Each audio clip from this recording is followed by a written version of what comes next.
तिरंगा प्यारा, झंडा ऊंचा रहे हमारा, वीरों को हर्षाने वाला, प्रेम सुधा बरसाने वाला, मातृभूमि का तन मन सारा, झंडा ऊंचा रहे हमारा।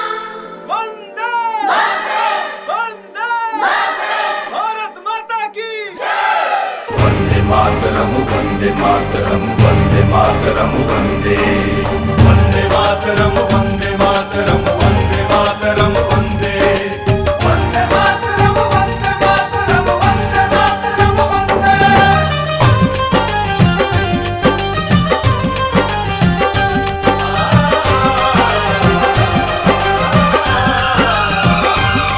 मेरा रंग दे बसंती चोला था भगत सिंह ने बोला, जब भड़का क्रांति का सोला, आसन दुश्मन का टोला।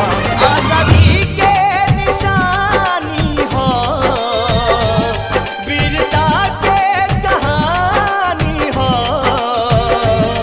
जन जन में जगा दे इनकलाब के नारा, ऐसन आपन तिरंगा प्यारा, जन जन में जगा दे इनकलाब के नारा, ऐसन आपन तिरंगा प्यारा।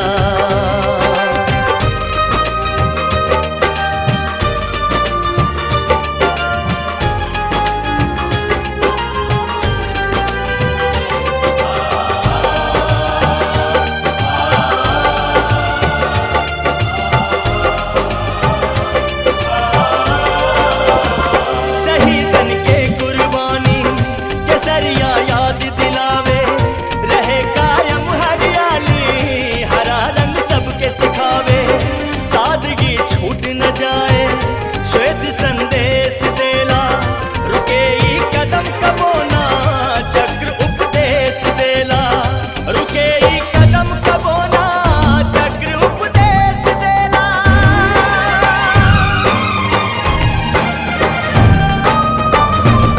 ई प्रतीक आजादी के, त्याग शेखर आगाधी के, हर हिंदुस्तानी के अखियन के तारा, ऐसन आपन तिरंगा प्यारा, जन जन में जगा दे इनकलाब के नारा, ऐसन आपन